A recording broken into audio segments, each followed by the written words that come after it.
이탈리아 북부 포강 유역에 자리 잡은 페라라. 붉은 벽돌로 쌓아 올린 에스테 성은 르네상스의 태양 아래 눈부시게 빛나고 있습니다.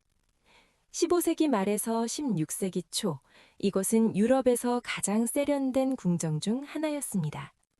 티치아노가 그림을 그리고 아리오스토가 시를 읊었으며 르네상스의 여인 루크레치아 보르자가 거닐던 곳. 겉으로 보기에 이곳은 신이 축복한 예술과 쾌락의 정원이었습니다. 하지만 그 화려한 테피스트리를 한 커플만 들춰보면 우리는 형제들의 피로 얼룩진 차가운 돌바닥을 마주하게 됩니다. 에스테 가문. 그들은 예술의 수호자였으나 동시에 권력을 위해서라면 혈육조차 서슴없이 제거하는 냉혹한 통치자들이었습니다. 오늘 우리는 그 역사상 가장 기이하고도 잔혹한 비극의 주인공 돈 줄리오 데 에스테를 만나러 갑니다. 그는 공작의 사생아로 태어났으나 누구보다 아름다운 눈을 가졌고 그 눈 때문에 모든 것을 잃었습니다. 그리고 무려 53년, 반세기가 넘는 시간을 빛 한 줄기 들지 않는 감옥에서 보내야 했습니다. 단순한 치정극이었을까요? 아니면 형제라는 이름 뒤에 숨겨진 정치적 숙청이었을까요? 1505년 페라라의 공작 에르콜레 1세가 사망하고 그의 아들 알폰소 1세가 권좌에 오르던 그 불안한 시기로 시계를 돌려봅니다. 당시 에스테 가문에는 4명의 주요한 형제들이 있었습니다. 첫째, 가문의 모든 권력을 쥐게 된 냉철한 군주 알폰소 1세. 둘째, 추기경이자 막강한 부와 교회 권력을 가진 오만한 이폴리토. 셋째, 야망을 숨긴 페란테. 그리고 마지막으로 서자였지만 수려한 외모로 궁정 여인들의 사랑을 독차지했던 줄리오. 비극은 권력의 정점에 선 알폰소와 이폴리토, 그리고 그들의 그늘에 가려져 있던 줄리오 사이의 미묘한 균열에서 시작됩니다. 그 균열의 틈새로 치명적인 독이 스며든 것은 한 여인의 말 한마디 때문이었습니다. 1509년의 어느 가을밤, 페라라 궁정은 루크레치아 보르자의 사촌이자 시녀인 안젤라 보르자의 아름다움에 취해 있었습니다. 그녀는 매혹적이었고 에스테 가문의 두 남자가 동시에 그녀에게 마음을 빼앗깁니다. 한 명은 막강한 권력을 쥔 추기경 이폴리토였고 다른 한 명은 서자이자 한량인 줄리오였습니다. 이폴리토 추기경은 자신의 지위와 부를 이용해 안젤라를 소유하려 했습니다. 그는 거만했고 자신이 원하는 것은 무엇이든 가질 수 있다고 믿었습니다. 하지만 안젤라의 시선은 붉은 추기경복을 입은 이폴리토가 아닌 우수에 찬 눈동자를 가진 줄리오를 향해 있었습니다. 어느 날 질투의 눈이 먼 이폴리토는 안젤라를 다그칩니다. 도대체 그 보잘것없는 사생아에 어디가 그리도 좋단 말이냐? 이때 안젤라 보르자는 역사의 길이 남을, 그러나 비극의 방아쇠가 된 한 문장을 내뱉습니다. 몬시뇨르, 줄리오 공의 두 눈은 당신의 그 화려한 전신을 합친 것보다 더 가치 있습니다. 당신의 전신보다 그의 두 눈이 더 가치 있다. 이 말은 이폴리토의 심장에 꽂힌 비수였습니다. 에스테 가문의 고귀한 혈통이자 추기경인 자신이 고작 사생아 동생의 눈동자 하나만도 못하다는 모욕. 이폴리토의 자존심은 산산조각 났습니다. 그리고 그 파편들은 곧바로 사리로 변했습니다. 단순한 연적 관계가 아니었습니다. 이폴리토에게 줄리오는 자신의 권위와 남성성을 위협하는 존재가 되었습니다. 만약 줄리오를 그대로 둔다면 궁정 내에서의 자신의 입지는 비웃음거리가 될 것이 뻔했습니다.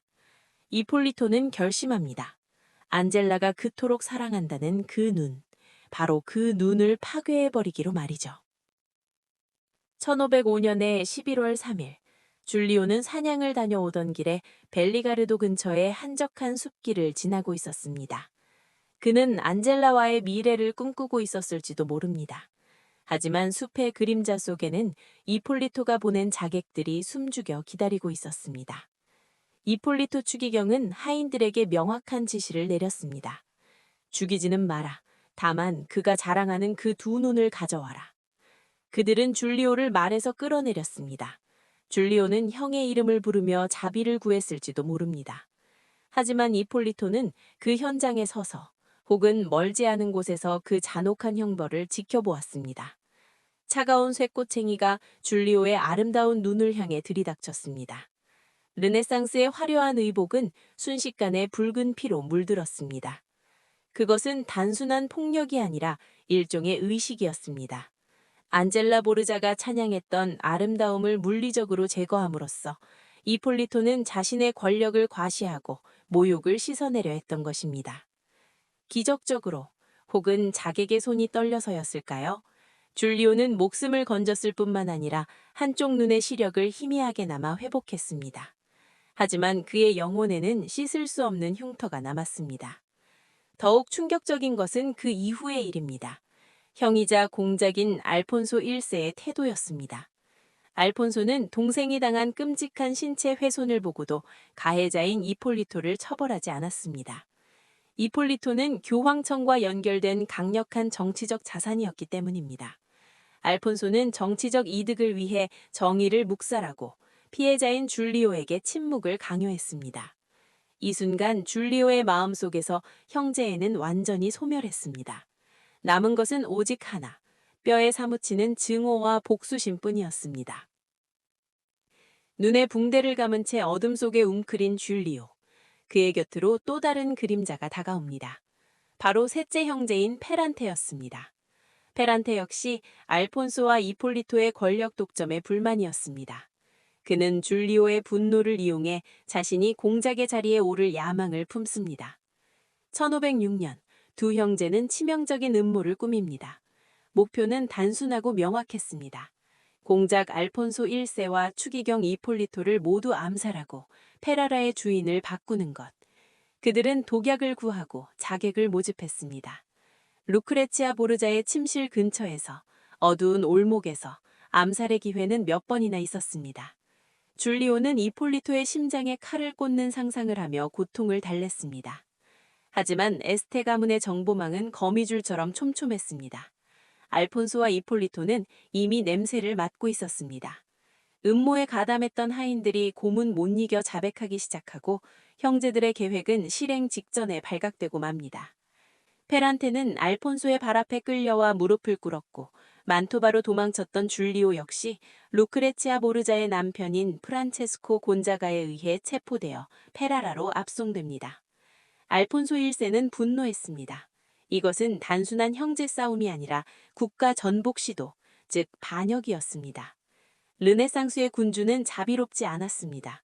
그는 본보기를 보여줘야 했습니다. 1509년 11월 11일, 페라라의 광장에는 거대한 사형대가 세워졌습니다.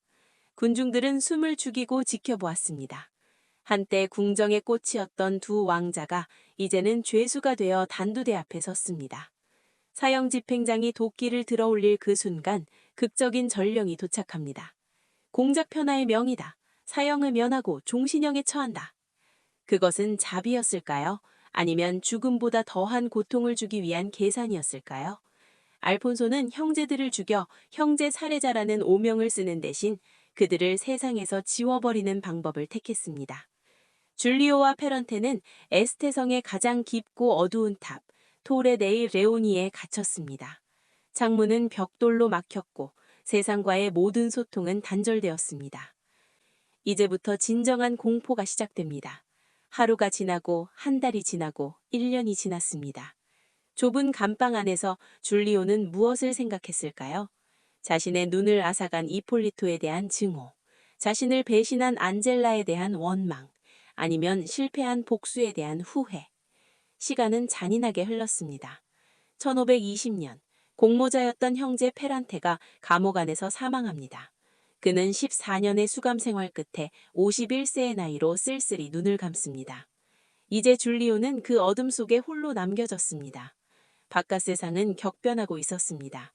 미켈란젤로가 천지창조를 완성하고 종교개혁의 불길이 유럽을 휩쓸고 수많은 전쟁이 일어나고 끝났습니다.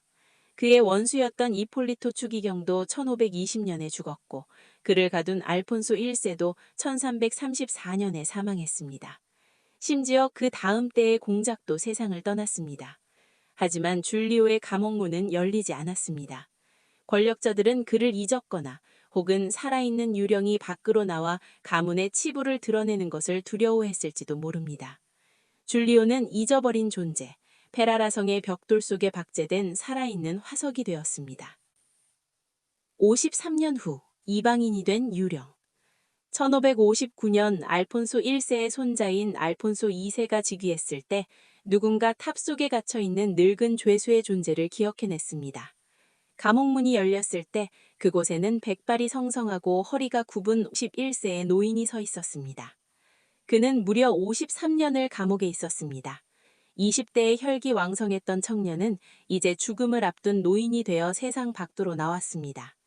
그가 입고 있던 옷은 반세기 전의 유행이었고 그의 말투는 옛 시대의 것이었습니다. 페라라의 거리는 변해 있었습니다. 그가 사랑했던 여인 안젤라 보르자는 이미 흙으로 돌아간 지 오래였고 그를 증오했던 형제들도 모두 사라졌습니다. 시민들은 이 기이한 차림의 노인을 호기심 어린 눈으로 바라보았습니다. 그가 한때 가장 아름다운 눈을 가졌던 그 줄리오 데스테라는 사실을 아는 사람은 거의 없었습니다. 줄리오는 출소 후 2년을 더 살고 1561년 83세의 일기로 조용히 눈을 감습니다. 그의 사람은 우리를 묻습니다. 53년의 감옥 생활은 그에게 무엇을 남겼을까요? 권력을 지키기 위해 형제의 눈을 뽑고 반세기를 가둔 에스테 가문의 영광은 과연 정당한 것이었을까요? 화려한 르네상스의 초상화 뒤에는 이토록 짙은 그림자가 드리워져 있습니다. 예술과 살인, 사랑과 광기가 공존했건 시다. 돈 줄리오의 비극은 단순한 옛 이야기가 아니라 권력이라는 괴물이 인간성을 어떻게 파괴하는지 보여주는 서늘한 증언입니다. 에스테 가문의 피 뻗은 유산, 그 중심에 서 있었던 돈 줄리오.